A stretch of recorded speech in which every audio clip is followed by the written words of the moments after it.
Good morning everyone. Shri classes के digital platform पे आप सभी का आज फिर से हार्दिक स्वागत है। हम लोगों ने पिछले 12 दिनों से चैप्टर 2 के बारे में पढ़ा था, वास्तविक संख्या के बारे में। वास्तविक संख्या क्या होती है, कैसे होती है, उससे अपने यूज़ लेके कुछ विधियाँ थी वो की। अब आज हम लोग बहुपद के बारे में पढ़ेंगे। और चैप्टर 2 को अगर आपको पढ़ना है, अगर किसी को ढूंढने में प्रॉब्लम आ रही है यूट्यूब पे, तो हमारे चैनल पे जाइए, प्लेलिस्ट में जाके मैथमेटिक्स हिंदी है, मैथमेटिक्स हिंदी पे आप ओके करोगे तो आपके सभी चैनल अभी लेक्चर जो भी पिछले प्रीवियस अपने लेक्चर है वो सभी आ जाएंगे। तो आप लोग पढ़ने के साथ साथ नोट्स भी बनाएं। नोट्स बनाने से ये फ़ायदा होगा कि आपको समझ में भी अच्छा आएगा और बाद में भी आपके काम आएगा नोट्स। अभी आप लोगों के पास मौका है पढ़ने का, क्योंकि लॉकडाउन की वजह से सभी स्कूलें कॉलेज अभी बंद है, तो आप लोग अभी बाहर कहीं जा नहीं सकते हो पढ़ने के लिए। तो घर में ही रह के कोचिंग करें और पढ़ने का मौका अभी ये आप लोगों के लिए फ्री है, तो इसको फिर पूरा फ़ायदा उठाएं। बाकी बच्चों के लिए लॉकडाउन में अभी स्कूल जा नहीं सकते हैं, कोचिंग जा नहीं सकते हैं, तो फिर उनके लिए लेट हो रहा है। और अभी पढ़ना भी ज़रूरी है, क्योंकि अभी पता नहीं अब लॉकडाउन में स्कूलें कब खुलेगी, और टाइम लगने में 1 महीना भी लग जाए, 2 महीना भी लग जाए, बट एग्ज़ाम तो अपने मार्च में ही होने हैं। तो अभी से अपन पढ़ाई स्टार्ट कर देंगे तो फ़ायदा होगा हमारे लिए, क्योंकि अभी जब स्कूलें स्टार्ट होगी 1 महीने 2 महीने बाद, तो फिर पहले तो स्कूलों में अपने को लोड रहेगा कि काम करो, हाथ तो स्कूल वाले भी अपने को काम कराएंगे जल्दी जल्दी।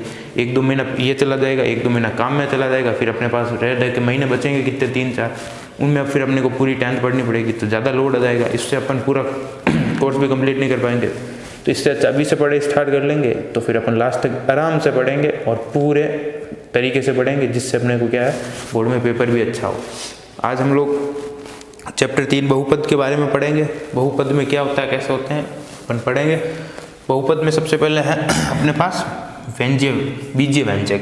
बीजीय व्यंजक किसे कहते हैं, क्या होता है, ये मैं पहले बताऊंगा आपको। उससे पहले मैं बता दूं राशियों के बारे में।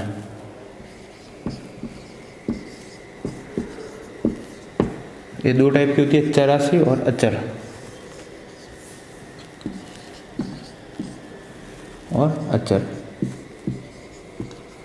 ठीक है, चर और अचर। चर जो चेंज होती रहती है, बदलती रहती है, उसे वो कहते हैं चर समय के साथ। और चर जो समय के साथ बदलती नहीं है, ठीक है ना, तो इसको क्या कहते हैं, अचर राशि। तो अचर राशि अब अचर राशि कौन सी होती है, जो वास्तविक संख्या होती है, ठीक है ना, जो वास्तविक संख्या होती है उसे अचर राशि कहते हैं। वास्तविक संख्या अपने 1, 2, 3, 4 या फिर √2, 3/4, 5.6, ये सभी क्या है अपने अचर। जो वास्तविक संख्या होती है उसे अपन अचर राशि कहते हैं। ये समय के साथ बदलती नहीं है। चर क्या होती है, चर जो समय के साथ बदलती है, जैसे 2x + 3, 2x + 3, ठीक है, या x + 4, ये क्या आती है, चर। ये समय के साथ बदलती है। जैसे मैं x + 4 का आपको एग्जांपल लेके बताता हूँ। x + 4, मैंने यहाँ पे क्या किया, x की वैल्यू क्या रख दी, -4 रख दी, तो क्या आ गया -4 + 4, तो ये क्या आ गया अपने 0, ठीक है।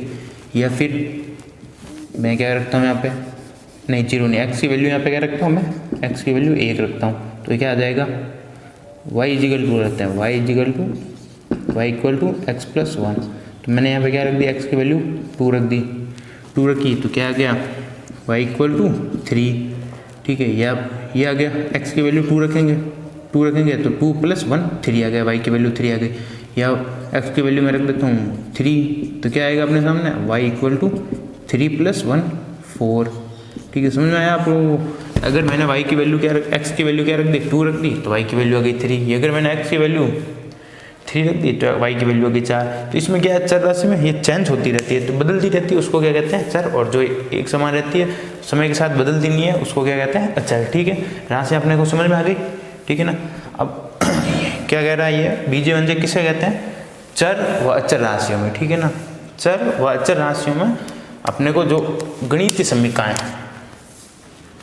कौन सी, प्लस माइनस इंटू भाग, इनको क्या करते हैं अपन चर अचर राशियों में, चर और अचर में गणितीय समीकरण।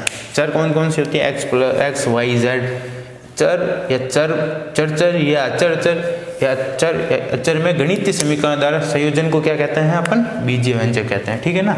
चर व अचर राशियों के गणितीय संयोजन गणित समीकरणों के संयोजन को क्या कहते हैं? बीजीय व्यंजक कहते हैं, ठीक है। समझ में आ गया आप लोगों को? फिर उसके बाद में क्या करते हैं अपन? बीजीय व्यंजक अपने समझ में आ गया। फिर उसके बाद में क्या करते हैं अपन? बहुपद लेते हैं, ठीक है। ये तो हो गया अपने सामने। अब बहुपद किसे कहते हैं? बहुपद कहते हैं अपन क्या कहते हैं, क्या कह रहे हैं, एक सही क्या कह रहा है कि एक बीजीय व्यंजक को अपन बहुपद के रूप में तभी बहुपद कहलाता है। एक बीजीय व्यंजक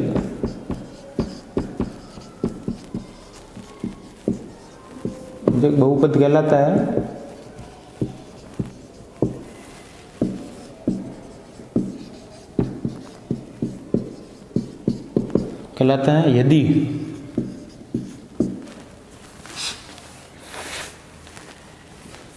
यदि क्या कह रहा है? चर एक हो।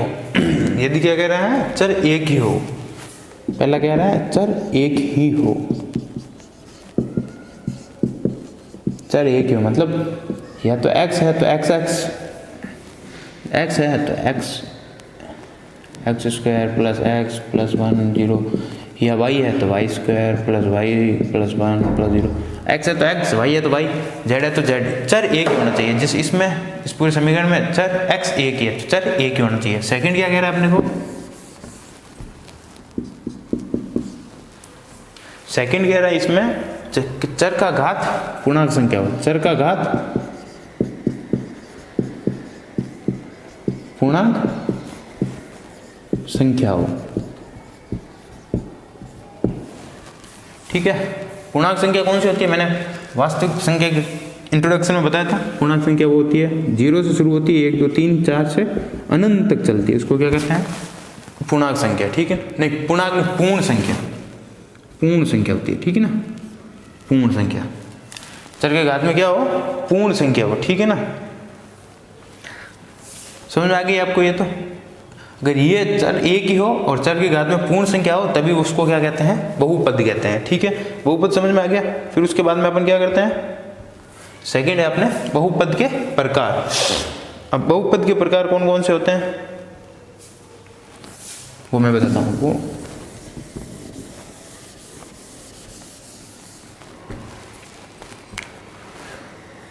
बहुपद के प्रकार है, पहला बहुपद है रेखिक बहुपद। दूसरा है द्विघातीय बहुपद।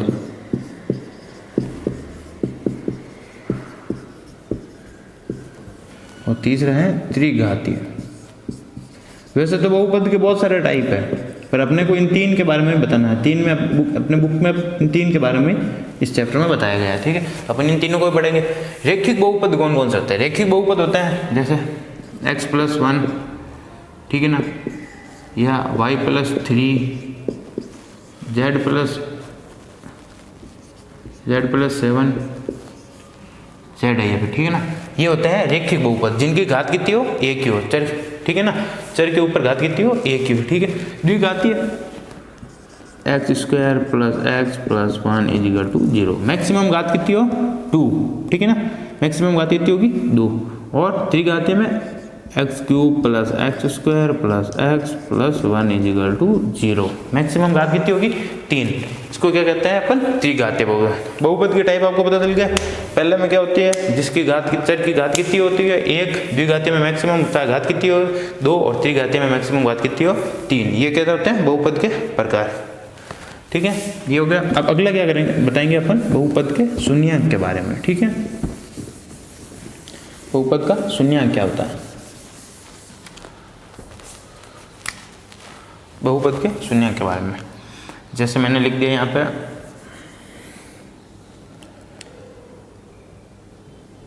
x minus 5 equal to 0। अब मैं क्या करूँगा यहाँ पे? x यहाँ पे क्या रखूँगा? x इक्वल टू प्लस 5 रखूँगा तो क्या आएगा? Plus 5 minus 5 equal to 0। तो यहाँ पे क्या है? 0 आ गया। यहाँ पे 0 आ गया, दोनों 0 गए। ये आ गया इसका शून्यक। शून्यक क्या होगा, जिस चर का अपन ने वहाँ उस चर के बहुपद के जगह पे रखा था, ये बहुपद है, इसकी जगह पे मैंने ये चर यहाँ पे रखा -+5, x = +5 रखा, जिससे ये क्या हुआ 0। तो इसका शून्यक क्या हो गया 5, ठीक है ना, x = 5 हो गया। तो इसकी अपन, और अगर समझ में नहीं आया तो ये लिखूँ x = x - 2, ठीक है, x + 2 लिख दूँ तो क्या होगा, मैं यहाँ क्या रखूँगा, x की जगह क्या रख दूँगा -2, ठीक है, x की जगह -2 रखूँगा तो क्या आएगा y = -2 + 2, y = 0, ठीक है। इसका शून्यक क्या होगा x = -2, -2 इसका क्या हो जाएगा शून्यक हो जाएगा। और इसके ऊपर अगर डेफिनेशन लिखे तो कैसे लिखेंगे इसकी डेफिनेशन, जिस बहुपद में चर का मान रखने पर बहुपद का मान शून्य प्राप्त हो, जिस बहुपद में चर का मान रखने पे उस बहुपद का मान क्या हो शून्य प्राप्त हो, ठीक है ना। तो उस शून्य प्राप्त हो उस चर के मान को क्या कहते हैं, इस चर के मान को क्या कहेंगे, इस ये चर का ये मान है, इस चर के मान को क्या कहेंगे शून्यक, ठीक है ना। उस बहुपद का क्या कहेंगे शून्यक, इस बहुपद का शून्यक कहेंगे इसके मान +5 को, ठीक है ना, इस चर के मान को इस बहुपद का शून्यक कहेंगे, ठीक है। ये तो क्या होगा रेखिक शून्यक, ठीक है ना, एक घात के लिए। अब द्विघातीय के लिए क्या गुणनखंड होता है, इसमें एक चीज आप नोट डाल के लिख लेना, जितने घातीय बहुपद होगा उतने ही उसके शून्यक होंगे। एक घातीय है तो एक शून्यक होगा, दो घातीय होगा तो दो शून्यक होंगे, तीन घातीय है तो तीन शून्यक होंगे, ठीक है ना। तो अब द्विघातीय के निकालेंगे तो द्विघातीय के लिए अपन को गुणनखंड विधि द्वारा निकालना होगा, गुणनखंड करके, ठीक है ना। द्विघात बहुपद के गुणन कैसे निकालेंगे, गुणनखंड करके, ठीक है। तो कैसे निकाल रहे हैं अपन इसका गुणनखंड, द्विघातीय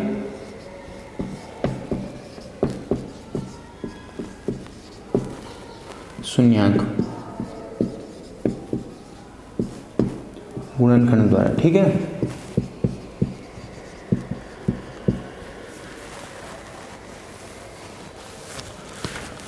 जैसे मुझे कोई दी गई है x - 8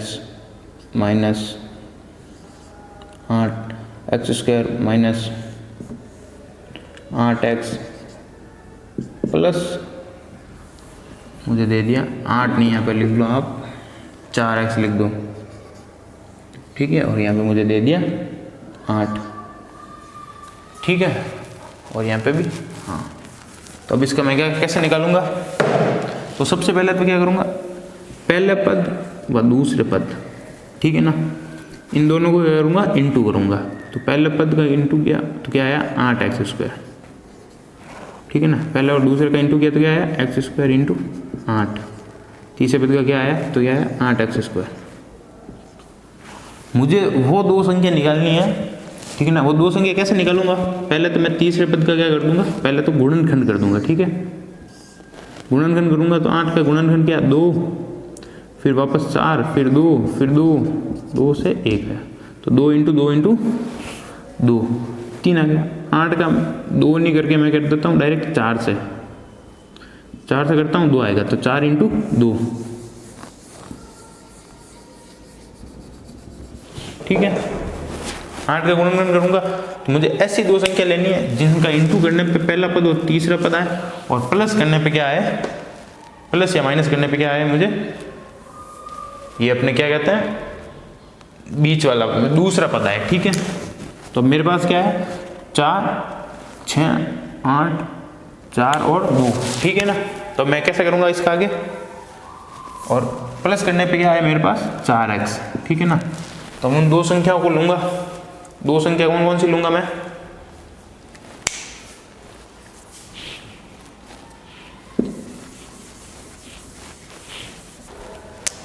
तब मैं क्या करूंगा अब आगे द्विघातीय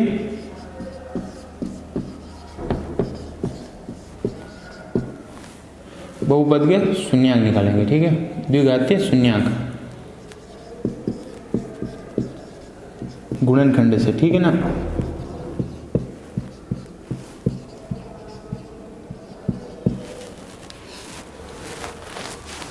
तो अब कैसे करूँगा कि भाई अगर कोई मेरे पास समीकरण आ गया x² + 8x + 16, ठीक है ना। तो इसका कैसे निकालना है मुझे कि पहले तो मैं क्या कर दूंगा, इस तीसरे पद का क्या कर दूंगा गुणनखंड कर दूंगा, ठीक है। तीसरे पद का मैं क्या कर दूंगा गुणनखंड कर दूंगा, और क्या करूंगा उसके बाद में मैं इसका क्या करना है, पहले पद और तीसरे पद का गुणनखंड करने के बाद में मुझे क्या करना है, ऐसी संख्या से इंटू करना है कि पहले पद और तीसरे पद का इंटू करने पे और उन ऐसी संख्या लानी है दो जो दोनों को इंटू करें तो ये पहला और तीसरा के इक्वल आए और उनको प्लस करें तो दूसरे पद के इक्वल आए। ठीक है, यहाँ पे क्या रखता हूँ मैं 15 रख देता हूँ। ठीक है, 15। ठीक है, अब क्या करता है इसका, तो क्या कह रहा है इसका मतलब, अब अपन क्या करते हैं इसको एक एग्जाम्पल के तहत समझते हैं। ठीक है, x² plus 8x plus 15 equal to 0। फिर क्या आ रहा है, x² प्लस 8x, यहाँ पे माइनस, यहाँ पे प्लस, प्लस 15 इक्वल टू 0। यहाँ पे क्या करूँगा, x² माइनस प्लस 8x और माइनस 15 इक्वल टू 0। और यहाँ पे क्या करूँगा, x² माइनस 8x माइनस 15। इन तीनों में फर्क क्या रहा है, यहाँ पे 2x लिख दो।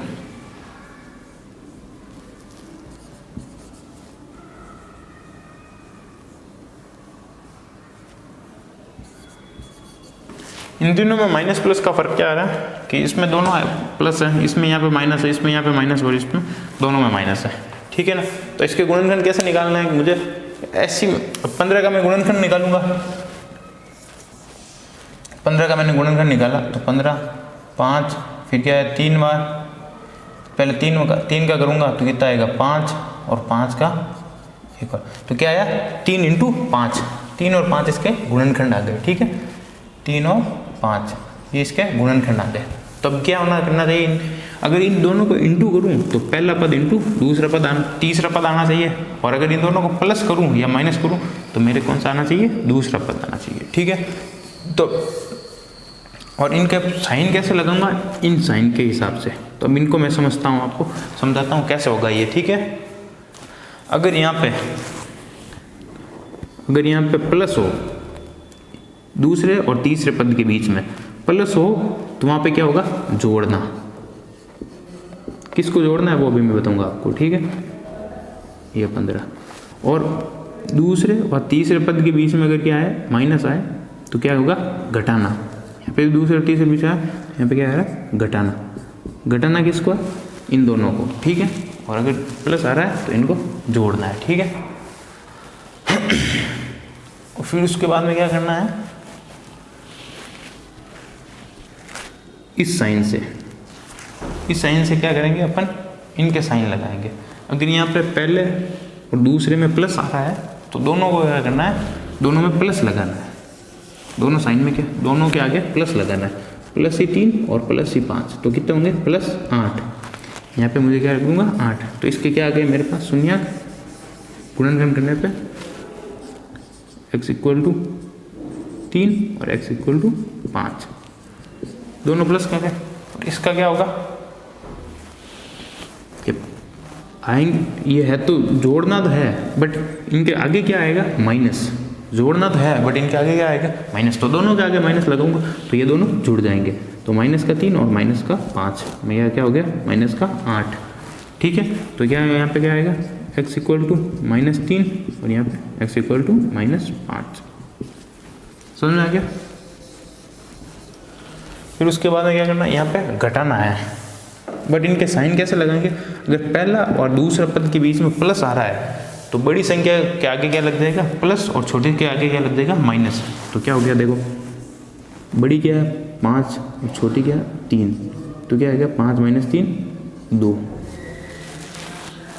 ठीक है, तो कैसे लिख दूंगा, x इक्वल टू 5 और x इक्वल टू -3। ये वाली चीज़ें यहाँ रखनी। और उसके बाद में क्या होता है कि भाई यहाँ पे भी अगर पहले बार दूसरे पद के बीच में माइनस आए तो क्या रखना है अपने को, बड़ी संख्या के आगे माइनस और छोटी के आगे प्लस। -5 + 3 कितने होंगे, -2। ठीक है, तो -2 आ गए अपने यहाँ पे, ये आना था। इन दोनों को जोड़ घटाने के बाद -2 आने चाहिए, आगे -2। कैसे लिखूँगा यहाँ पे, x माइनस 5 और यहाँ पे x माइनस 3। ठीक है, ये हो गया, समझ में आ गया आप लोगों को द्विघात शून्यक गुणक आ गया समझ में। अब मैं आपको इनका जीरो निकाल के बता देता हूँ। अपने को तो द्विघातीय शून्यक ही निकालना था, तो यही आंसर है इसका डायरेक्ट। ठीक है, इनको मैं जीरो भी निकाल के बता देता हूँ आपको एक समीकरण द्वारा। सेकंड ले लेते हैं। ठीक है,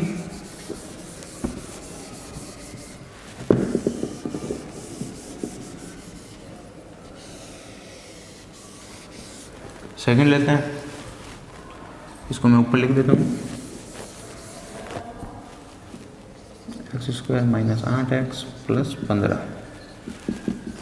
क्या है इसके, x इक्वल टू माइनस 3 और x इक्वल टू माइनस 5।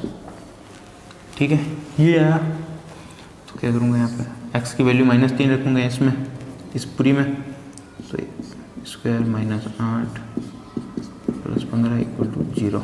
यहाँ पे माइनस 3 रखें, यहाँ पे भी x की वैल्यू क्या है माइनस 3, तो क्या माइनस 3 का स्क्वायर क्या था।